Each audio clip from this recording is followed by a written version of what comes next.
Le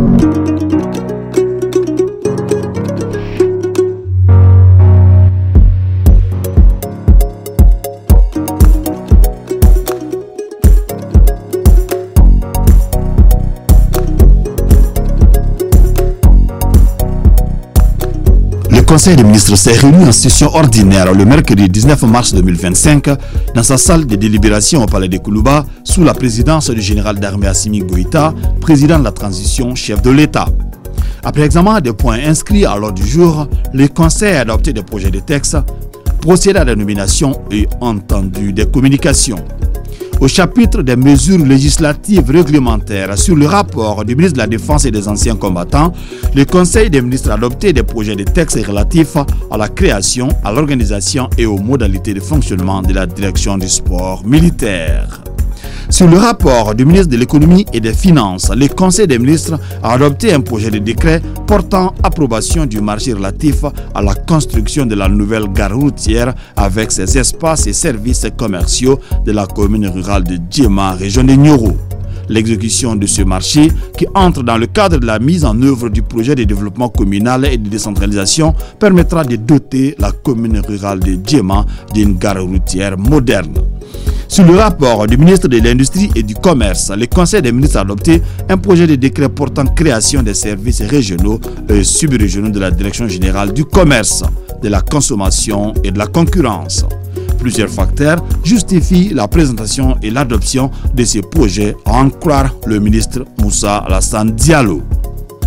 Le ministère de l'Industrie et du Commerce a engagé des réformes et des transformations structurelles de façon à assurer une meilleure contribution du secteur de l'industrie et du commerce à la croissance économique de notre pays. Et c'est pourquoi le décret adopté aujourd'hui relatif à la création de 11 directions régionales est de nature à assurer le suivi de l'évaluation de l'approvisionnement correct et régulier du marché sur l'ensemble du territoire national, premièrement. Et deuxièmement, la supervision et le contrôle des prix sur tous les marchés et sur l'ensemble du territoire national. Et troisièmement, la lutte contre la fraude, la concurrence déloyale et la contrefaçon. Je dois dire que la Direction générale du commerce, de la consommation et de la concurrence a deux rôles. Un rôle de régulation et un rôle de supervision. Le rôle de régulation consiste à surveiller les prix sur les marchés et à réguler le marché par des instruments à la fois administratifs, mais aussi des instruments physiques, notamment par l'apport des importations de certains produits avec des mesures fiscales d'exonération qui peuvent l'accompagner. Mais aussi dans sa mission de supervision, il y a un aspect extrêmement important auquel les populations doivent grandement contribuer, notamment toutes les questions liées aux produits contrefaits qui sont introduits sur le marché. Les produits périmés qui portent atteinte à la santé des populations maliennes.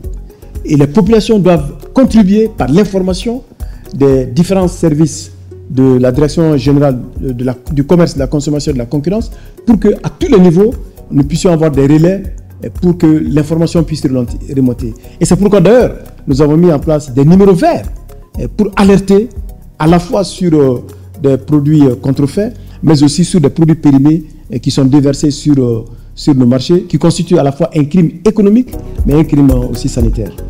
Au chapitre des communications, sur le rapport du ministre de l'économie et des finances, le Conseil des ministres a pris acte d'une communication écrite relative au rapport des études portant sur le répertoire des politiques publiques au Mali et l'analyse de leur cohérence. Au niveau du département des transports et des infrastructures, Dambélé Madina Sissoko a communiqué sur la participation du département à la mission nationale de préparation du retour de l'administration à Kidal. La communication du ministre de la Jeunesse et des Sports a porté sur l'organisation au Mali du tournoi qualificatif de la zone Ouest A de l'Union des fédérations ouest-africaines de football réservé aux U17 garçons. La compétition est prévue du 18 octobre au 1er novembre 2025. Partons au département des Maliens établis à l'extérieur. Le ministre Moussa Agatayer a fait le point de la situation des Maliens établis en Mauritanie. Dans son exposé devant les conseils, on retient que la situation a connu des évolutions qui ont amené le département à renforcer son dispositif d'accueil et d'assistance à nos compatriotes reconduits à Gogi, à Kai. Le ministre Agataïr a précisé qu'en vue de faire face à l'afflux des migrants, le gouvernement renforcera les efforts d'assistance sur place en apportant un appui aux autorités locales des communes d'accueil et régionales. Le ministre de l'Entrepreneuriat national, de l'Emploi et de la formation professionnelle a informé le Conseil des ministres de la tenue de la cérémonie d'engagement des jeunes diplômés du 14e contingent du programme de stage de formation professionnelle à l'Agence pour la promotion de l'emploi des jeunes tenu le 14 mars 2025. Deux autres communications ont été faites au cours de ce conseil. D'abord, celle faite par la ministre de l'Environnement, de l'Assainissement et du Développement durable. Elle a porté sur le lancement d'un appel à candidature pour la sélection d'institutions d'enseignement supérieur pour la formation en master d'ingénierie, de développement durable et management de l'environnement. Et enfin, comme à l'accoutumée, le ministre de la Santé et du Développement social a informé le Conseil des ministres de la situation épidémiologique du pays, marquée notamment par une augmentation du nombre de cas confirmés de dengue comparé à celui de la semaine écoulée. Le président de la transition, chef de l'État, a appelé la population au respect strict des mesures de prévention et de lutte contre les maladies.